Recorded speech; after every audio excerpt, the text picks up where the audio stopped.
Jayar reminded me during the break, he's got 2 girlfriend stories for the price of one. I don't know if I'm gonna tell both. We'll see. All right, so Jayar, remind me of and tell the audience the girlfriend who wanted you to stop working at the Young Turks. Okay, because first off, she was a perfectly fine human being. Everything was cool. It was honestly the type of advice that I think a lot of my friends would give me if they were as close to me as she had seen how I was trying to get through life. So we went to school together at SC, as I mentioned before. I had graduated. She was still there. She was like 2 years younger than me. And she was noticing as I pointed out those 14 jobs, me doing the Young Turks, cars breaking down, dental bills. You remember all those things. Sometimes I miss work because I was like, oh, I got to go to the dentist because I haven't been there in a year because I don't have any insurance. And then whatever else was happening, it was just a struggle. And she's like, Jayar, man, I think you're the hardest working person I've ever met in my life outside of my father. And I feel like you could be getting further somewhere else. Like, I feel like, you're putting so much into them and you're not getting anything back. So I think maybe you should find something else. And I was like, no, I can't. Like, I really did consider it because I was like, sometimes you look at someone's outside perspective and they know more than you do. Like, I'm in the bubble. Maybe I'm missing something, And I took a step back and I analyzed it. I was like, no, like it feels like something I should be doing. And again, I was doing the sports stuff before. So on top of it, I was nowhere near a political mindset. So we did a political show, and of course we talked pop culture. That was the fun side. Because what was the old tagline? 50% Dick Cheney or 50% George W. Bush and 50% J-Lo, something like that, right? Yeah. No. Okay. Here, I'll tell you the old taglines because I can't get in any more trouble than I already am. So the actual tagline was Young Turks. We don't make the news. We make the news sexier. Yeah. Okay. Check it. And I found this today. Oh, that's awesome. It says right there that one of the early letters that you guys would give me to get me credit for to use at school. So you guys would have to write these letters, and the tagline's right there. So you're right, Cenk. Go on. We're so old. Yeah, so the fact that we were generally a political show, on top of it, I was nowhere near politically minded. Who knew that I'd be analyzing C-SPAN, Senate Judiciary Committee hearing sessions? Who knew I'd be doing that this much later? I had no interest whatsoever. I wanted to talk about basketball. So when I started and I was doing that, and she was like, oh man, you have all these things that you want to do in this way and that way, and this just doesn't seem to match up with your goals. And you're not getting anything from it, bro. You're working your ass off and nothing is coming from it. And we broke up not too much long after that. And I continued on. I guess it was something else that TYT lasted longer than as well. More than Radio Shack. But remember, like, as we were like moving along, like Cenk would give us our own segments for no reason.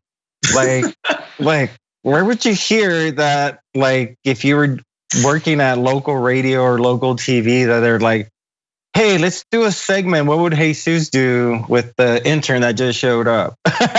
Like, you know what I mean? That was immediate, like an immediate feeling of like, oh, we're not just, I know we're part of the tech of like the production, but we're also part of the whole team. You know what I mean? Like, as things were progressing and, we started going deeper into politics, I knew I'm like, oh, that definitely not where I knew that was not for me. And that's where I started really diving further into the tech because but at the end of the day, I feel, Cenk and Dave felt, yeah, that makes sense. And we'll support you and put you in that, whatever you need to get there. But like, those were always the little things of like, oh, cool. We also have our What Would Jesus Do segment at some point, or those were fun. Or the Who Shot Jayar Jackson, remember? Like, so it's like, or we used to do the first sports segments with Jayar or something. I remember it had, I think Jayar had his, like the first intro. Yeah.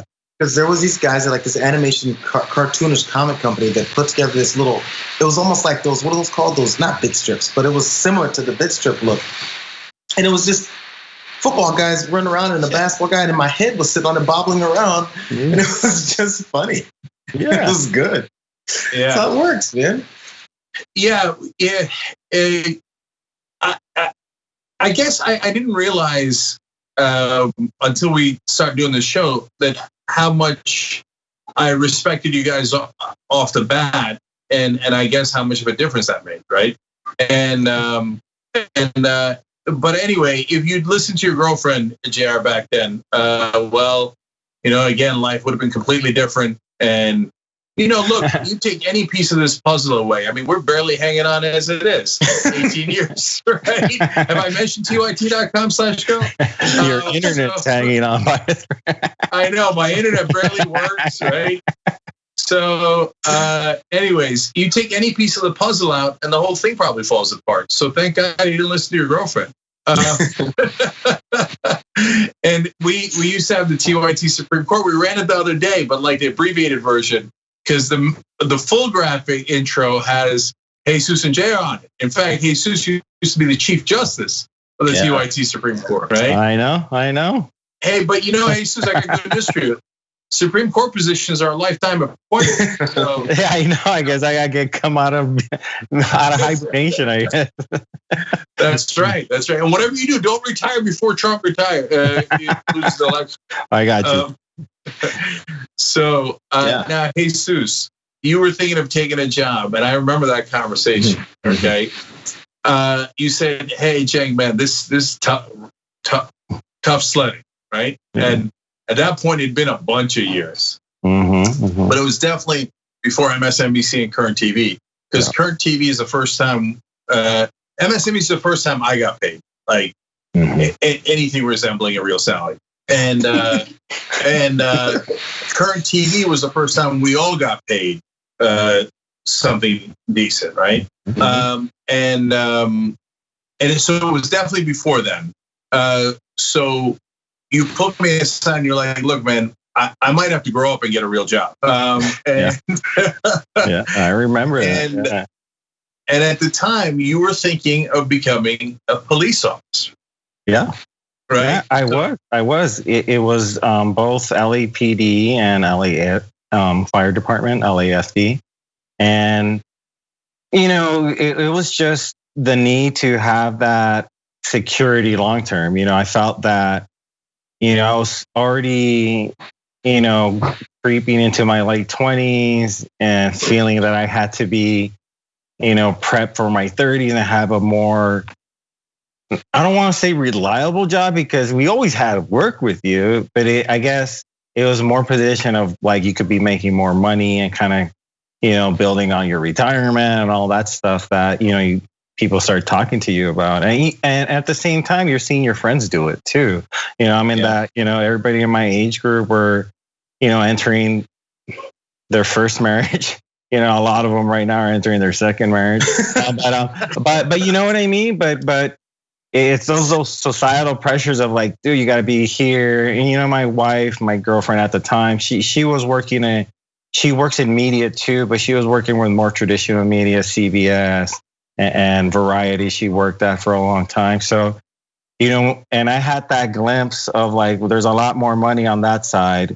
But I know I couldn't stand to be in a corporate setting or having to deal with people talking down on me in the production setting. You know what I mean? Just I was in that position. So I ended up taking the test for both LAPD, LAFD, and kind of prepping myself for that. And once you start hearing stories of police departments and, ultimately having a meeting with Cenk and kind of seeing kind of the bigger picture at TYT and kind of putting in perspective what I'd be sacrificing, kind of made me kind of, stick around long, another year, I would tell myself, but here I am. But essentially, yeah, like I had to start prepping for that. For me, it was just like, if this doesn't work out, like, especially with Cenk, kind of positioning himself at MSNBC, I always thought, I was like, well, if Cenk gets a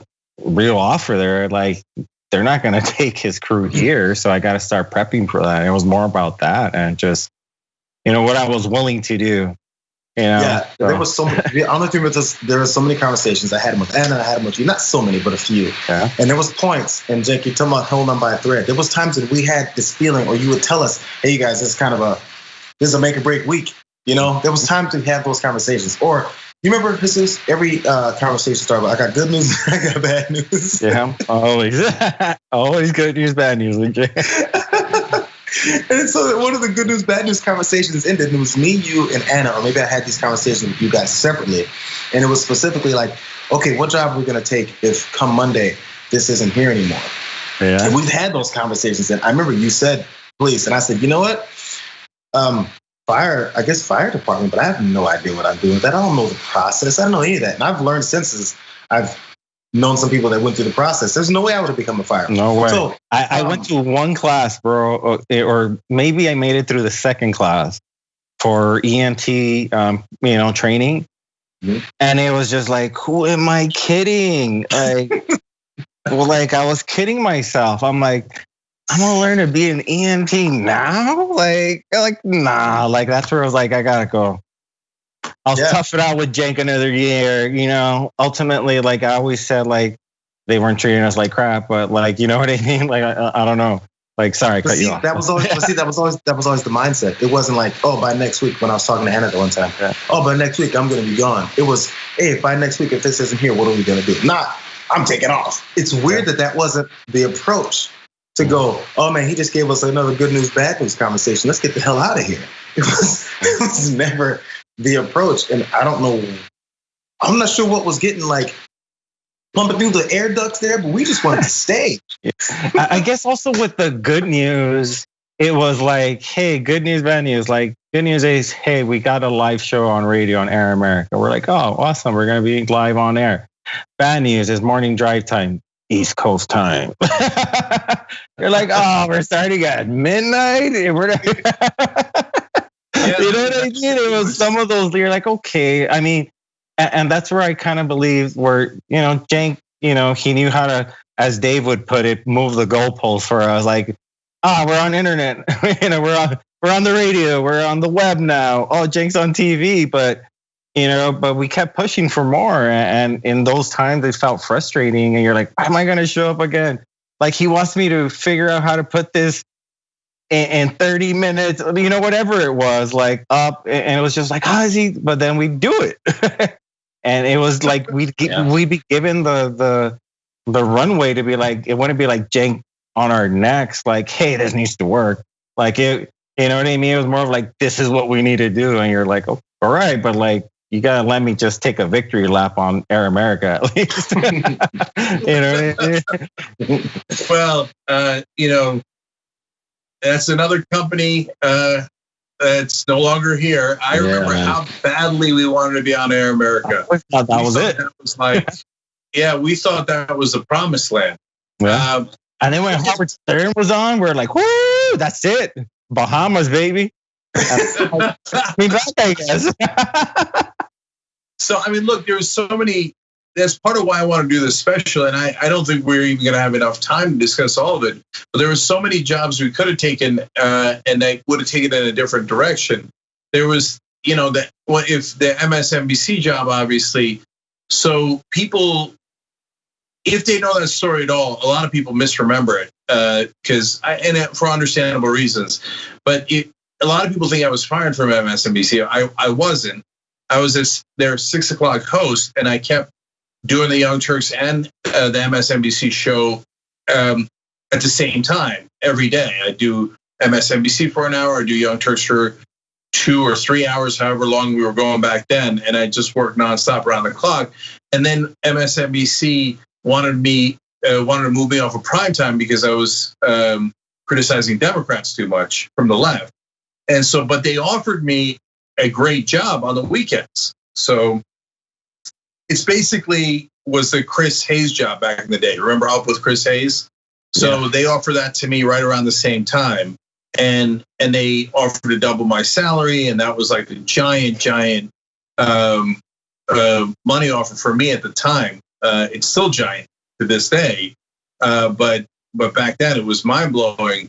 And but one of the things is that I'm sure they would have wanted me to move to New York.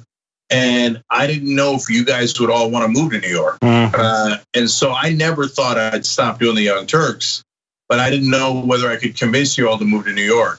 I have more, and we're got to wrap. But we got to break. You guys have moved to New York. And we would have those conversations. I think those are part of the conversations that I think Cenk, Anna, and I would be like, everything as appealing as it sounded, you're like, a lot of things would have to be just right. You know what I mean? Like so many things. So I probably would have. I would have moved there thinking I got to parlay this into getting back to LA at some point. It'd have been like a stop for me. Somehow, even if it was a 10-year stop, I was going to get the hell back out of it, out of New York. Yeah, I remember how soft Steve-O was. So even though we grew up in New Jersey together, he comes to visit me in New York to look. We looked at office space. We looked at office space to set up a studio for TYT in New York at the time. And he comes out there to help me look for it. And it was winter, and he got himself an orange juice at Port Authority, and he's just going to walk up like 8 blocks to see me. And he said he threw away the orange juice. And I said, why? He's like, my hands are too cold. East Coast is unbearable. He literally, as West Junior used to say, he's got soft hands, man. So, anyways, we're so out of time, but I got to tell you, before Anna and John are going to come next, but Jayar, you took that trip to Germany, which is why we needed Anna to fill in for you. Okay, it was supposed to be temporary when you were out, right? Anna was supposed to be temporary. That's right, and so. What did you stay like 13 weeks? Well, I felt like that way. It was 2 full weeks. That trip. 2 full weeks. I before the days of like online dating and stuff were happening, it must have been MySpace. So then you meet someone, you get out, and I was like, I've never left the country. I'm like 26. Time to leave might as well, here's an opportunity now to go to some other country I've never been to. And I went, stayed for 2 weeks, and then I was like, I never go anywhere, so they have to let me go. I absolutely never leave. And they was like, yeah, we'll get someone to fill in for you for while you're gone, whatever. I didn't know who it was. I didn't meet it before I left. I took off. Maybe I did, who knows? But if it was in passing that I met her as I left. And I came back, and again, the stars had to line. She walked in the middle of the night doing this nighttime show with a bunch of guys in some random dripping studio where water's hitting the desk. So why did she stay? Well, that was after. Oh, that's right. Right, that was after. Yeah. She. But like all these things had to line up. Any other person who's serious about doing real journalism the way Anna does would have been like, I'm getting out of here. Mm-hmm. And if I saw the apartment, if I was there in Jesus days, I'd have been out of there. Maybe something else would have kept Jesus out of there if he was, Mm-hmm. And it worked. Somehow we're still here. Somehow we'll talk to Anna about why she stayed when you came back, and there's so much more. And I don't know that anybody cares, but if you do, sometimes we say Jesus is kind of, depending on how you count, the second, the fourth, the first employee of TYT, because if you're saying, well, why second? Why wouldn't it be Dave, right? Because Dave went to Bolivia for 6 months at one point, and we didn't know if he was literally ever going to come back from Bolivia.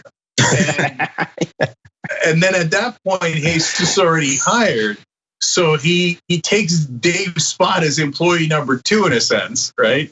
And then Dave comes back. Seniority, bro. Dave came back after I started. I didn't know I wasn't there before Dave left. When Dave came back, you guys threw the Dave Kohler from Bolivia came back. I said, who is Dave Kohler? And why did he Bolivia? And then Dave comes in and he knows more than I do. And he's the former guy that I was before and doing that stuff. And then I looked up and I was like, well, who the hell is Dave Kohler? And why do I got to listen to him?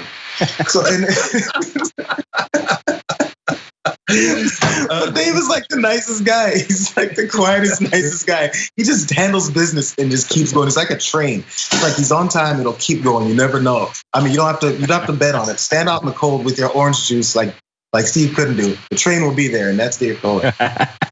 I remember when Dave came back from Bolivia. It actually wasn't in LA, and I wasn't in LA. I was back on the East Coast of New Jersey. And we grew up with Dave, and all of our friends, we didn't know if he was ever going to come back. And one day we're playing football at my old elementary school in East Brunswick, New Jersey. And there's like this, by the football field, there's like these woods. There's a parking lot, woods, and the football field. And some dude in a poncho walks out of the woods, and it's Dave Kohler. He hitchhiked. He came up, made it.